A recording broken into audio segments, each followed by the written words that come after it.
Hi friends, welcome to my channel. இன்னைக்கு வீடியோல வந்து கோல்ட் காயின் வாங்குறது வந்து நமக்கு லாபமா இல்ல நஷ்டமா அப்படினு தான் பார்க்க போறோம்.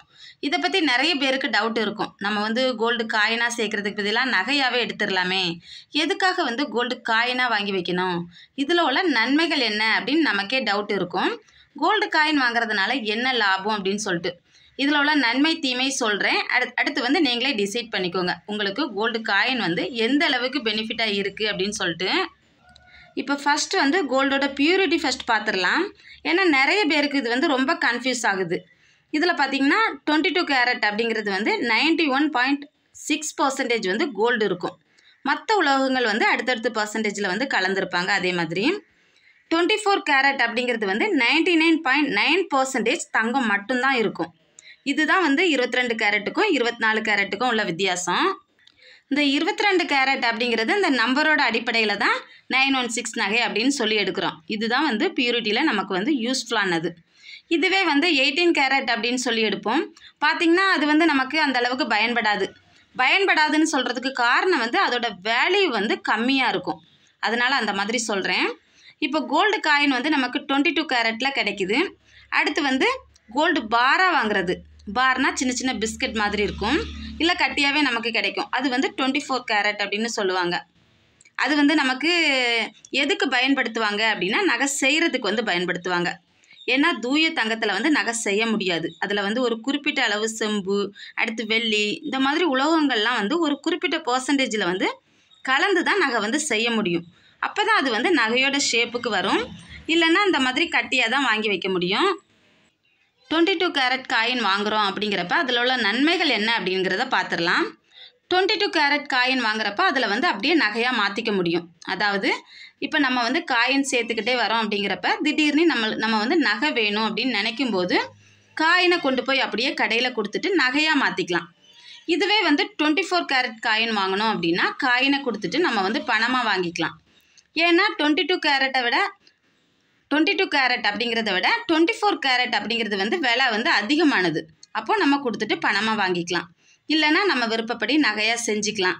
நகை செய்கிறவங்க கிட்ட கொடுத்து நகையாக செஞ்சுக்கலாம். இல்லை அப்படின்னா ஒரு கடையில் கொடுத்துட்டு அதோட வேல்யூ அதிகம் அப்படிங்கிறதுனால அந்த வேல்யூக்கு அமௌண்ட்டுக்கு தகுந்த மாதிரி நம்ம வந்து நகையாக எடுத்துக்கலாம்.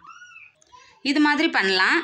அடுத்து வந்து 22 கேரட் கோல்டு காயின் அப்படின்னு பார்த்தோன்னா வேஸ்டேஜ் வந்து நமக்கு கம்மி. ஒவ்வொரு கடைகளில் வந்து 3% வரைக்கும் போடுறாங்க. இது நம்ம வந்து கிராம் கணக்கு அதிகமாக எடுத்தோன்னா, இப்போ 8 கிராம் அப்படின்னு எடுத்தோன்னா இப்போ 1%லேருந்து 2%குள்ளே தான் போடுவாங்க. இதுவே வந்து ஒரு குறிப்பிட்ட கடைகள்லாம் பார்த்திங்கன்னா மாறுபடும். சில கடைகள்லாம் பார்த்திங்கன்னா இப்போ எனக்கு தெரிஞ்சே வந்து 4% வரைக்குமே வேஸ்டேஜ் வந்து போடுறாங்க. அந்த மாதிரி கடைகள்லாம் இருக்குது. நம்ம வந்து கொஞ்சம் பார்த்து எடுக்கணும். இதில் வந்து நமக்கு வந்து வேஸ்டேஜ் எந்த கடையில் கம்மியாக கொடுக்குறாங்க அப்படின்ட்டு. ரெண்டாவது வந்து நம்ம வெயிட் அதிகமாக எடுக்க அதோட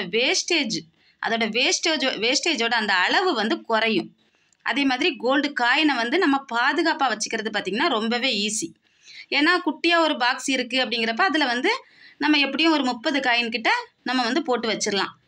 இதுவே வந்து நம்ம நகையாக எடுக்கிறோம் அப்படிங்கிறப்ப அதை கரெக்டாக ஸ்டோர் பண்ணி வைக்கணும். கொஞ்சம் வளைஞ்சி போச்சுன்னா கூட நகை வந்து உடஞ்சி போயிடும். அதாவது நகை வந்து டேமேஜ் ஆயிரும். அதை வந்து சேஃபாக வைக்கிறதுமே ரொம்ப கஷ்டம். வீட்டிலலாம் வைக்கிறோம் அப்படிங்கிறப்ப கொஞ்சம் பயந்துக்கிட்டே இருக்கணும். இதுவே காயின் அப்படிங்கிறப்ப இப்போ வெளியிலலாம் போகிறோம் அப்படிங்கிறப்ப ஒரு குட்டி பாக்ஸில் போட்டு எடுத்துகிட்டு கூட போய்க்கலாம். நமக்கு வந்து கொஞ்சம் சேஃபாக இருக்கும். இப்போ காயின் அப்படிங்கிறப்ப அதுக்கு வந்து 2% தான் வேஸ்டேஜ் போடுறாங்க. இதில் பார்த்திங்கன்னா 1 கிராம் காயினுக்கு அதிகபட்சமாக 3% வரைக்கும் ஒரு சில கடைகளில் வந்து மாறுபடும். இதுவே வந்து நம்ம நகையாக எடுக்கிறோம் அப்படிங்கிறப்ப ஒரு சின்ன நகையாக இருந்தாலுமே சரி, அதிகபட்சம் நம்ம மிடில் கிளாஸாக இருக்கிறவங்க ஒரு வருஷத்தில் 1 பவுன் எடுக்கிறதே ரொம்ப பெரிய விஷயமா இருக்கும் இப்போ விற்கிற விலைவாசிக்கு. அப்படி இருக்கிறப்ப ஒரு சின்ன நகைக்கே வந்து 9%லேருந்து 18% வரைக்கும் சேதாரம் போடுறாங்க.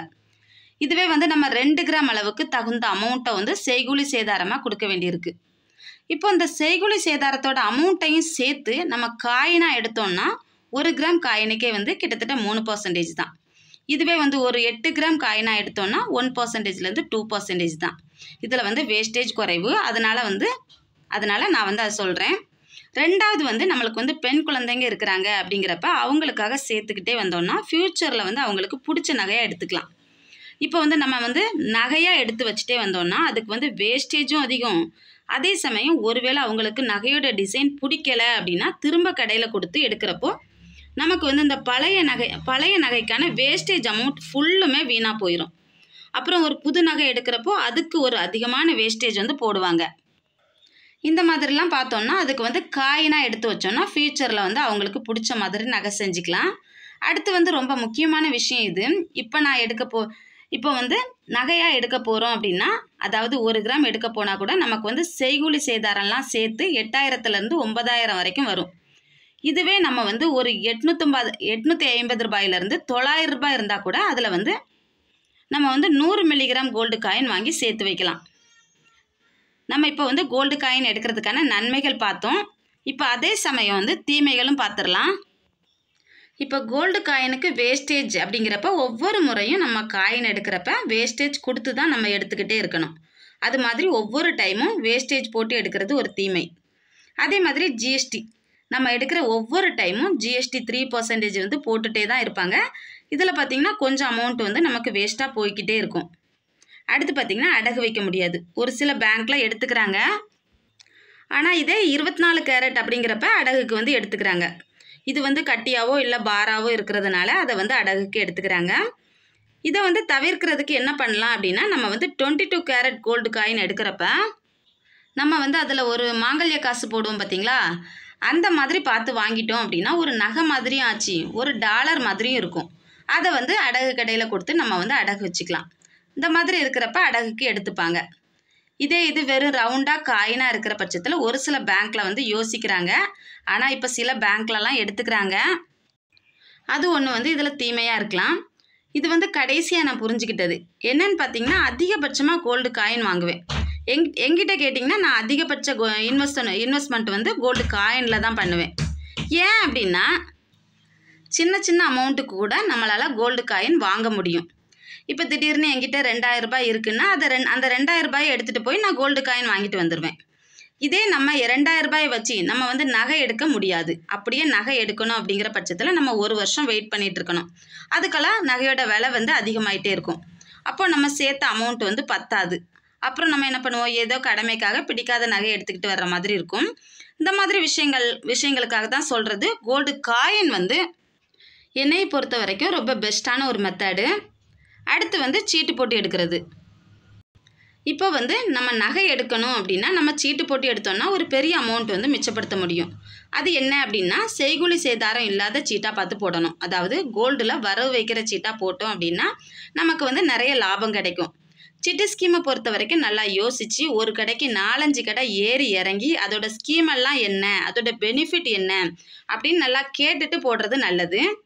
அடுத்து வந்து கோல்டு காயினாக எடுக்கிறோம் அப்படிங்கிறப்ப நம்ம வந்து இடம் வாங்குறதுக்கு, வீடு வாங்குறதுக்கு, இல்லைனா ஃப்யூச்சரில் பெண் குழந்தைங்களுக்கு நகை எடுக்கிறதுக்கு, இல்லை குழந்தைங்களோட படிப்பு செலவுக்கு, இப்படி எதுக்கு வேணாலும் உடனடியாக கொடுத்துட்டு பணமாக வாங்கிக்க முடியும். இதே வந்து ஒரு நகை அப்படிங்கிறப்ப சென்டிமெண்ட் ஆகிடுது. என்னென்னா, இது அம்மா வீட்டில் போட்டது, இது ஹஸ்பண்ட் எடுத்து கொடுத்தது, இல்லை இந்த டிசைன் பிடிச்சிருக்கு, கொடுத்தா திரும்ப கிடைக்காது, இப்படி பல காரணங்களுக்காக இதை போய் விற்கிறதா அப்படின்னு மனசு வந்து கொஞ்சம் கஷ்டமாக இருக்கும். இதுவே காயின் அப்படிங்கிறப்ப அந்த ஃபீலிங் வந்து நமக்கு இருக்காது. இதுவே நகை அப்படிங்கிறப்ப நிறைய சென்டிமெண்ட் வந்து நமக்கு இருக்கும். அதனால் விற்கிறதுக்கு வந்து மனசு வராது, ரொம்ப கஷ்டமாக இருக்கும். அதுக்காக தான் சொல்கிறது, அதிகபட்சமாக வந்து காயின் இன்வெஸ்ட்மெண்ட் வந்து என்னையை பொறுத்த வரைக்கும் நல்லது. இதில் மெயினாக பார்க்க போகிறது, ஒரு சின்ன அமௌண்ட் இருந்தால் கூட நம்மளால் தங்கம் அப்படிங்கிறத வந்து வாங்க முடியும். அதுக்காக தான் வந்து காயின் வாங்குறது. இது வந்து என்னையை பொறுத்த வரைக்கும் நல்ல ஒரு இன்வெஸ்ட்மெண்ட்டுன்னு சொல்லுவேன். இதே நீங்கள் வந்து எப்படி நினைக்கிறீங்க, கோல்டு காயினில் இன்வெஸ்ட் பண்ணுறது பெஸ்ட்டுன்னு நினைக்கிறீங்களா, இல்லை நகையாக எடுக்கிறது பெஸ்ட்டுன்னு நினைக்கிறீங்களான்னு கண்டிப்பாக கமெண்ட்டில் சொல்லுங்கள். ஓகே ஃப்ரெண்ட்ஸ், இந்த வீடியோ பிடிச்சிருந்தா கண்டிப்பாக வீடியோக்கு ஒரு லைக் போட்டுருங்க. நீங்கள் நம்ம சேனல் இப்போ தான் ஃபஸ்ட் டைம் பார்க்குறீங்க, இந்த வீடியோ உங்களுக்கு பிடிச்சிருக்கு அப்படின்னா கண்டிப்பாக சேனலை சப்ஸ்கிரைப் பண்ணிக்கோங்க. சப்ஸ்கிரைப் பண்ணி பக்கத்தில் இருக்க பெல் ஐக்கான் கிளிக் பண்ணி ஆல் கொடுத்து வச்சுக்கோங்க. அப்போ தான் நான் போடுற வீடியோ உங்கள் மொபைலுக்கு நோட்டிஃபிகேஷன் வரும், நீங்கள் வீடியோ மிஸ் பண்ணாமல் பார்க்க முடியும். இந்த வீடியோ உங்கள் ஃப்ரெண்ட்ஸ் அனைவருக்குமே ஷேர் பண்ணுங்கள். ஏதாவது கருத்துக்கள் இருந்தால் கமெண்ட் பாக்ஸில் சொல்லுங்கள்.